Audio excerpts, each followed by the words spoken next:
Hello everyone. We are continuing with the second part of fourth chapter of Flamingo, the rat trap.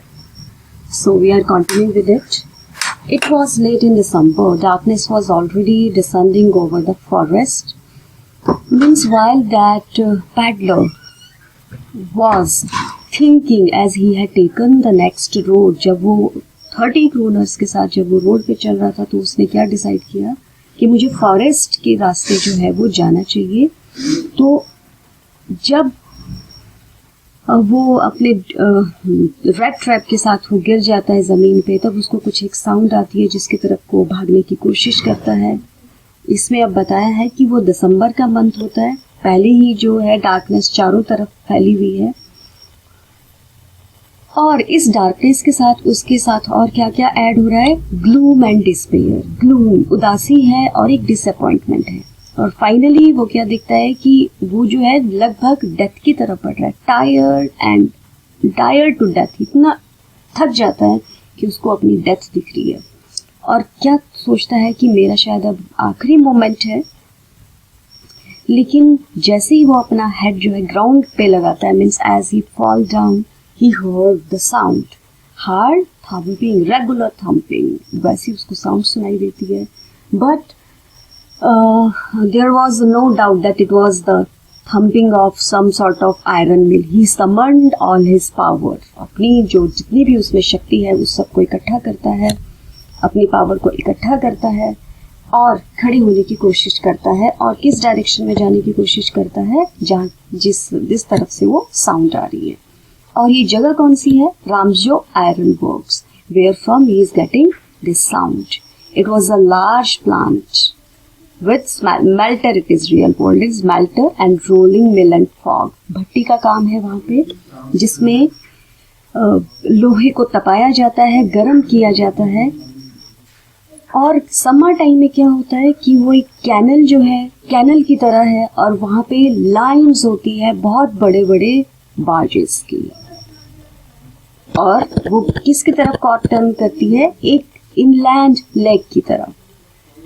लेकिन winter time में क्या होता है, सर्दियों के टाइम में क्या होता है, वो जो रोड है near the mill were black from all the coal dust which sifted down from the big charcoal crates. सर्दियों में ये जो रोड है वो बिल्कुल ब्लैक कलर की हो जाती है क्योंकि जब वहां पे चारकोल का काम होता है तो नेचुरली वो डस्ट के थ्रू जो है उसका कलर जो है वो ब्लैक हो जाता है। During one of the long dark evening just before Christmas होने वाला है और उसकी बिफोर इवनिंग है, क्रिसमस के पहले दिन का इवनिंग है। जो आयरन मास्टर है स्मिथ वो बैठा होता है वहां पे फॉग के लेयर में क्योंकि उसका काम है वहां पे, तो वो वेट कर रहा होता है कि कैसे ये मेल्टिंग होगी, कैसे मैं आयरन को न्यू शेप दूंगा। और साथ में ही क्या है वो कुछ किसी तरह का और काम भी वहां पे चल रहा है। देखते हैं। He had been put in the fire to be ready to put on the anvil. हम जानते हैं कि लोहे को कुछ भी शेप देने से पहले उसको तपाया जाता है, खूब गर्म किया जाता है। तो वो उसकी वेट कर रहा है कि पहले मैं इसे देख लूं कि ये कितना गर्म है ताकि उस लोहे को वो एक अच्छी सी शेप दे सके।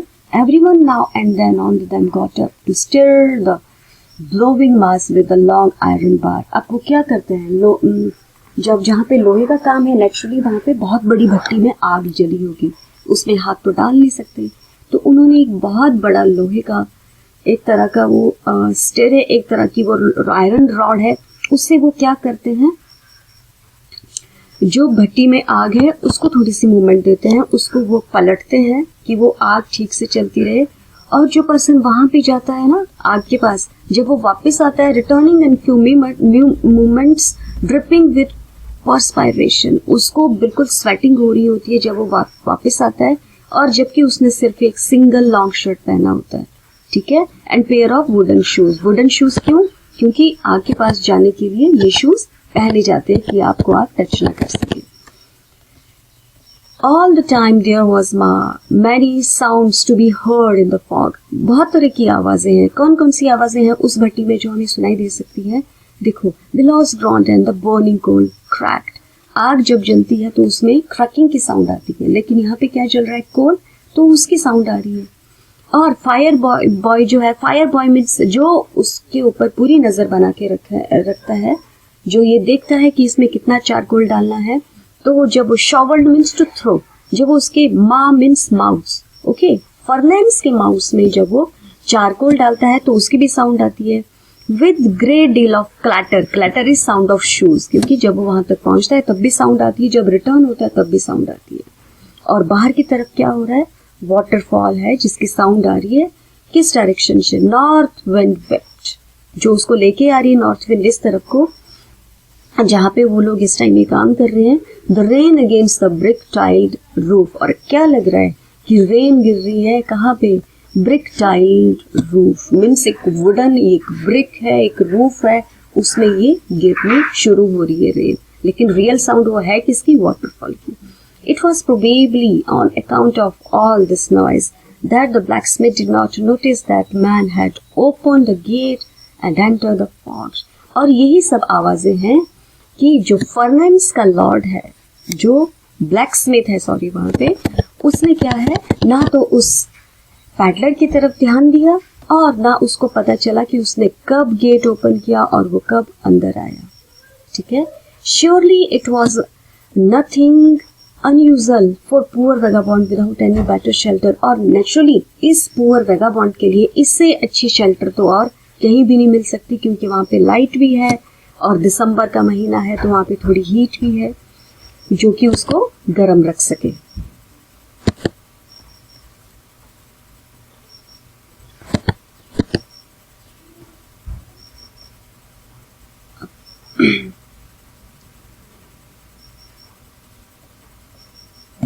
जब आयरन मास्टर उसके ब्लैकस्मिथ उसकी तरफ देखता है, उसकी तरफ एक लुक लेता है, उसकी कैजुअल लुक, तो वो क्या देखता है, he look the way people of his type usually did, जैसे कि उसकी तरह के लोग हमेशा दिखते हैं। उसकी लंबी दाढ़ी है, डर्टी है, बहुत गंदा है, रैग मीन्स उसने बहुत ही गंदे कपड़े पहने हैं, रैग पहने हैं, and with a bunch of red traps dangling on his chest, जैसे कि वो एक रेड ट्रैपर है। तो रेड ट्रैप्स कहाँ है, उसकी चेस्ट पे डैंगलिंग करती हुई, उसकी तरफ चेस्ट पे झूलती हुई। He asked permission, अब वो इंट्रूडर क्या है, उससे परमिशन लेता है कि मैं क्या आज यहाँ पे रुक जाऊं तुम्हारे तुम्हारे फॉग के नियर, फर्नेंस के near.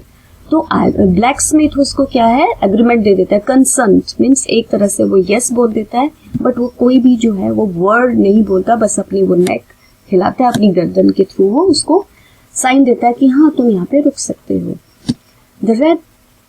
The tramp did not say anything. This boy means that trapper here. इसने भी कोई शब्द नहीं कहा, और इसको भी इससे ज्यादा अच्छा गर्म और अच्छी जगह रुकने के लिए नहीं मिलती। उन दिनों क्या हुआ था, Ramjo iron mill was owned by the very prominent iron master. जो रामजो आयरन मिल थी उसको इस आयरन मास्टर में, प्रोमिनेंट मीन्स जो एक तरह से वेल नोन है, उसने ओन किया हुआ था।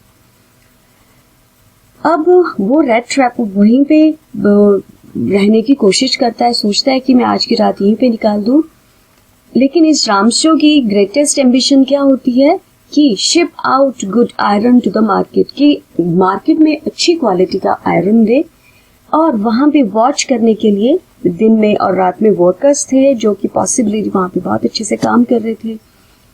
At this moment he came into the forge on one of the Knightley rounds of inspection, और इस दिन भी ये क्या है, एक तरह से इंस्पेक्शन पे था, जो कि हमेशा ये रात को करता था।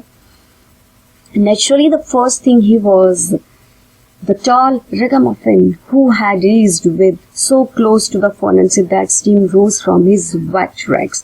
अब जैसे ये रेड ट्रैपर फर्नेंस के थोड़ा नजदीक जाता है तो इसके जो चीथड़े हैं, इसके जो गंदे कपड़े हैं, उनमें से जो है वो स्टीम आनी स्टार्ट हो जाती है। वेट रैग्स, गीले थे, ठीक है, क्योंकि मिस्ट भी होता है, फॉग भी होता है सर्दियों में, might be it is wet because of that. Iron master ने कोई भी जो है किसी भी तरह का एग्जाम्पल देना उसको अच्छा नहीं लगा। Who had already denied to look at the stranger, उसने क्या है एक स्ट्रेंजर को देखा बट उसको अच्छे से नहीं पहचाना। He what close up to him, लगभग थोड़ा सा उसके क्लोज जाता है, उसको फिर से केयरफुली से मतलब अच्छे से देखता है, उसको ध्यान से देखता है। Then tore off his slouch hat to get a better view of his face. अब अपने उससे वो हैट निकालता है और सोचता है कि मैं ना इसको और अच्छे से देखता हूँ। But of course it is you. जब वो उसको देखता है तो वो एक नाम लेता है और क्या बोलता है, अच्छा ये तुम हो Nils all, how are you do, look means तुम कैसे नजर आ रहे हो। एक्चुअली ब्लैकस्मिथ उसको नाइल्स ऑल्फ समझता है, जो कि कोई एक कैप्टन है, कॉमरेड है, but in real he is a beggar. The man with the red traps had never before seen the Iron Master at Ram's show and did not even know the names was. लेकिन ये जो intruder है, ये जो person है जो यहाँ पे आता है, इसने ना तो कभी इसको देखा और ना ही कभी इस तरह का कोई नाम सुना। लेकिन ये कुछ भी नहीं बोलता उस टाइम, क्योंकि उसको वहां रात को रुकना होता है। लेकिन वो कोई भी शब्द नहीं बोलता, लुकिंग क्वाइट अलार्म्ड, कोई कुछ भी नहीं बोलता, कुडंट थिंक इट। उसको पता है कि मैं नील ऑल्फ नहीं हूँ, लेकिन कुछ भी नहीं बोलता। और लुक क्वाइट अलार्म, थोड़ा सा ऐसा हो जाता है कि ये मुझे शायद कुछ गलत समझ रहा है, तो अलार्म हो जाता है, मतलब थोड़ा सा सैड हो जाता है, थोड़ा सा अलर्ट हो जाता है। He thought of 30 kroner. अब भी वो क्या सोच रहा है 30 क्रोनर्स के बारे में, और क्या सोच रहा है, to go up to the manor house would like throwing himself voluntary, कि अगर मैं मैनर के घर में गया, उसके घर में, पर्सन के घर में गया, तो ये किसकी तरह हो जाएगा, जैसे कि मैं खुद, जैसे कि एक जो एनिमल है अपनी मर्जी से लॉयन के डैम में जा रहा है, ठीक है, लेकिन उसको एक चांस मिल रहा था वहां पे सोने का, वहां पे रात निकालने का, वहां पे रेस्ट करने का। तो क्या है, वो उसको अच्छा लग रहा था कि मैं यहाँ से अब भाग भी नहीं सकता, मुझे नाइट यहीं गुजारनी चाहिए। The iron master amused that he felt embarrassed because of his miserable clothing. उधर आयरन मास्टर क्या सोच रहा है कि उसके मिजरेबल क्लोथिंग से शायद उसको अच्छा नहीं लग रहा है, इसलिए वो मेरे साथ घर नहीं आ रहा है। तो वो क्या बोलता है कि ठीक है तुम माइंड मत करो।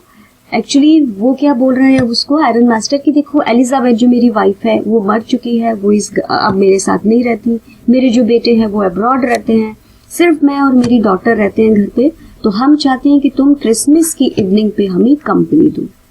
तो फिर से वो इंसिस्ट करता है कि तुम मेरे साथ क्रिसमस इवनिंग के फूड के लिए चल सकते हो। लेकिन वो जो स्ट्रेंजर है वो अभी भी उसको नो ही बोलता है, क्योंकि उसे पता है कि मैं वो पर्सन तो हूं नहीं जो ये मुझे समझ रहे हैं। It looks as though Captain Von Stahel preferred to stay with you tonight, Stinson Storm, he said to the master blacksmith and turned on his heel. लेकिन अभी भी उसका जो कोई मूड नहीं है उसके घर जाने का। लेकिन वो जो आयरन मास्टर है वो उसको कैप्टन करके उससे बात करता है, शायद वो इसको कैप्टन समझ रहा है। वो अपने ऊपर ही हंसता है और वेंट अवे, चला जाता है ब्लैकस्मिथ। और उसको पता है कि हमारे जो लास्ट वर्ड है कि मीन्स अपनी इस हालत से ये परेशान होकर शायद मेरे साथ आने से ये मना कर रहा है। लेकिन क्या होता है कि आधे घंटे से भी कम टाइम में कैरेज आता है वहां पे। अब उसमें कौन है, उसमें उसकी डॉटर है आयरन मास्टर की, जो उसको लेने के लिए आती है, किसे, इंट्रूडर को।